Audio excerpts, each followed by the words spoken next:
happy returns.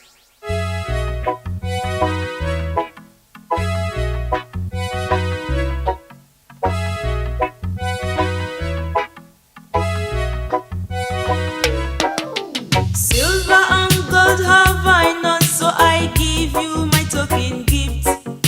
They call this small, they call this cheap, but I know you will appreciate. Ooh, yeah, I wish you a happy birthday. Ooh, yeah, very, very many happy returns. Ooh, yeah, I wish you a happy birthday. Ooh, yeah, very, very many happy returns.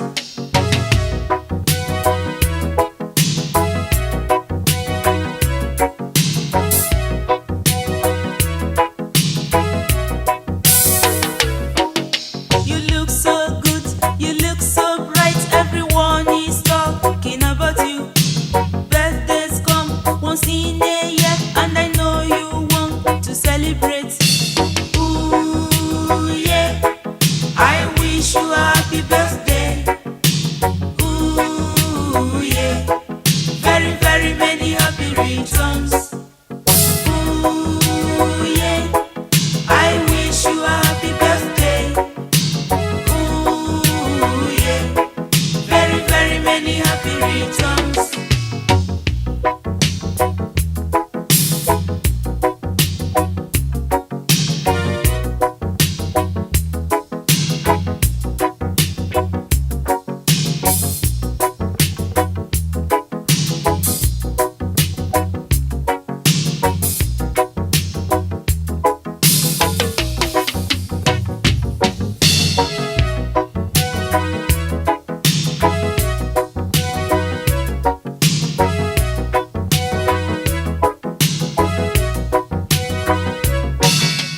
Tinko, tinko goes the clock, and good morning every day.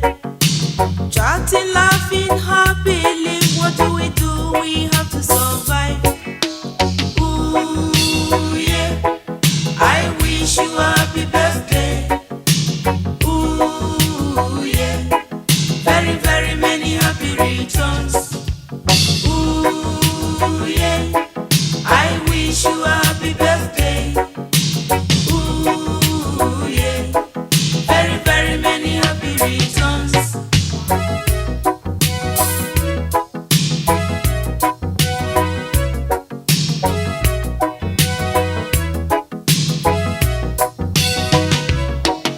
The world is big, the world is deep, today is just like another day. Too many people all around, and for you today, your special day. Ooh, yeah, I wish you a happy birthday. Ooh, yeah, very, very many happy returns. Ooh, yeah, I wish you a happy birthday. My name is Frank. Okay, sir. Why do you like tradition? Keeping Igbo culture. I like tradition because it's a part of me. And growing up, I grew up knowing that tradition is the only thing that can make a man stand firm. And you need to know a lot of things about your origin before even trying to perform any form of religion. So knowing your religion is part of life. So I believe that it's a part of life. So I'm practicing the part of life that keeps me and everything about me. So I like tradition. It's my part of life. Yeah, origin. Yeah, it's my origin. It's a part of anything that is my origin. It's a part, The part of life, exactly. Yeah. All right, okay. So, what actually message are you passing across to those that they believe that the culture exists? I really don't have much to say about them because I wouldn't start talking about other people. Even some people that you think that I don't practice tradition, in one or two ways they do it. So I just want to let everybody know that you just have to stick to what works for you. That is just it. In life, you have to stick to what works for you because anything that works for you is something working for you. So, what are you telling The people outside. the main person we are in his terrain now? Okay, irrespective of Igwe Omeluora, Yes, is it about his birthday or? about his birthday. I really don't have much to say, but I would like to say a big happy birthday to him and a very big thank you for being supportive in every aspect and wishing him more life and many more years to come. Good health and anything good in life. I wish him the best. Thank you very much. Your name, sir? My name is Frank. Thank you very much, Mr. Frank. Franco. Akwatu. Anyị nwe aṅụrị amachabago ọnụ ụfọdụ lele ọgwụ afọ wee jebe kedu ihe ị na-emeta anyị pụrụ ọchị n'ilu maka na a sị n'ihe akara aka eruo na omume mụnwa bụ Dr. Patrick Offordile His Royal Highness Igwe Omeluora Nasaba iwepụkwala ọtụtụ mmadụ tata na dom onye bụ ọma ka ndị ọma ka na-enwome enwome ndị ọgbọ anyị bụ ndị ọgbọ mbụ ndị eji anyị eluwo n'ọgbọ mgbara eto mgbara na asatọ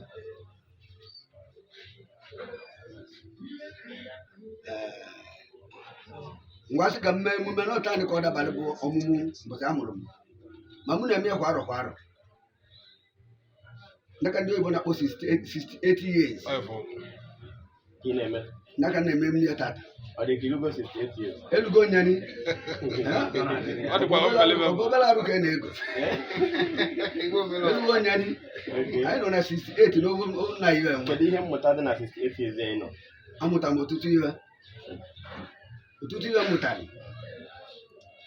bụ na ọnụbụ anụ amụ mụtara etu esi ebe n'ụlọ a na-akpọ ndị anụ m ọtụtụ nwaanyị ma ndị ahụ nụrụ na nwere ntị n'ime ezi ma nwere mbarị mba ma a na-emetachi otiti ibe ma mụ ji ndidi ejigbo ihe niile amụtara ya mụtasie n'ike mụtakwa etu nsi agbatule onye na-ewu ewu ibe onye na-ewu ewu ọbịa be m nsị a na ọbịa na-enụ mgbe ka ihe eji waga ụwa adịrị gị mma onye osoro ndụmọdụ m ahụ n'egwu na onye ahụ ya aba n'ihe amụtara m ya pụtakwa etu si akụziri ụmụaka m ma ụmụaka onye ọzọ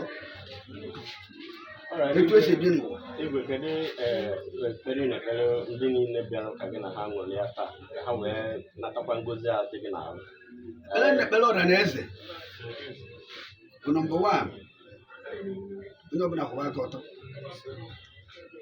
onye ọbụla kwụwara aka ọtọ iwe ya adịghị ya mma mgbe na-ekpere iwe ekpere ma okenye n'ebe a ihe nọsa n'ihe enye aka mmụ arọ mgbe na-ekpere ụmụaka ekpere na chukwu abịa mme ma omenala anyị na-ebe ya nye ụmụaka bụ ego na onye kpata ego ọ dịka ibi ya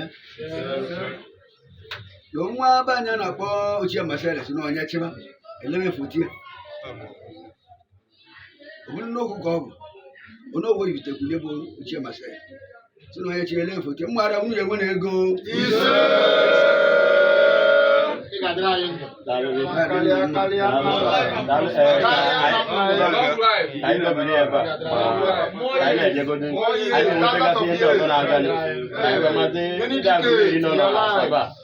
ha bịazie ka anyị wee mara okwu ofe na-agọrọkwa daalụrị nne afọ gị ahụ ọzọ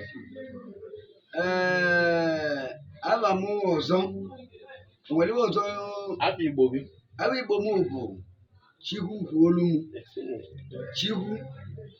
m Offordile na nwa nwunye n'ụmụ ekete bezu na abụle Thank you very much. Igwe ya adị.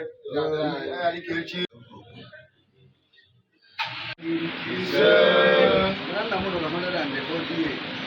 Amụbụ na mmanụ 200.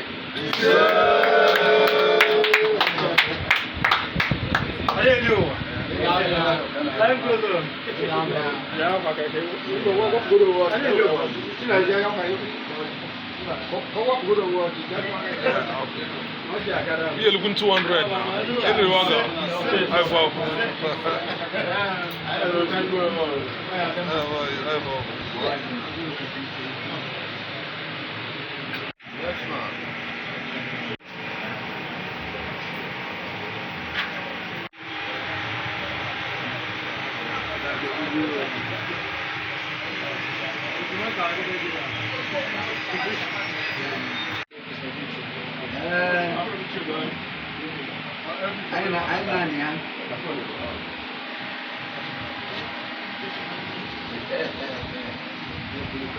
Seria no menos mais fogo.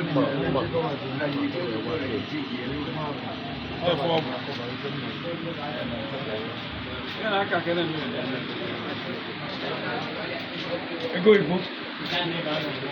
Naira siapa?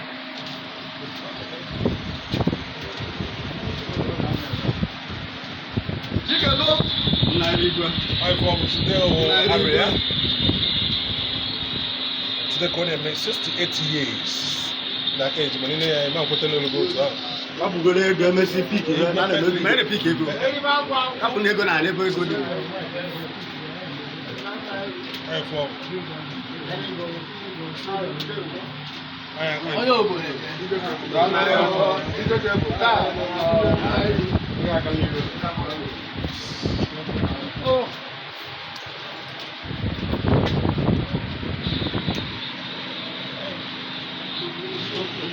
Today, His Royal Highness, Dr. Patrick Offordile.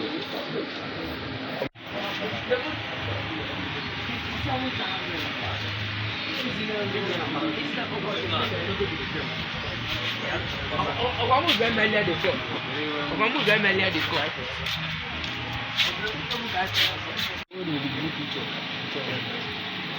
8 years or 3 years or no further. And the wife come on the no more start no preaching. You know, I want like you do preaching now. My good bro, I don't know. Igwe, I can hear it.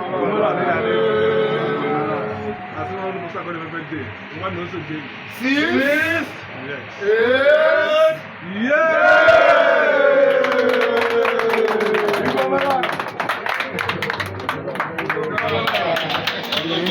Happy birthday. Which one there? There you go. I am. I will live by Rodriguez.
Okay. Thank you very much. What can I do?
Thank you.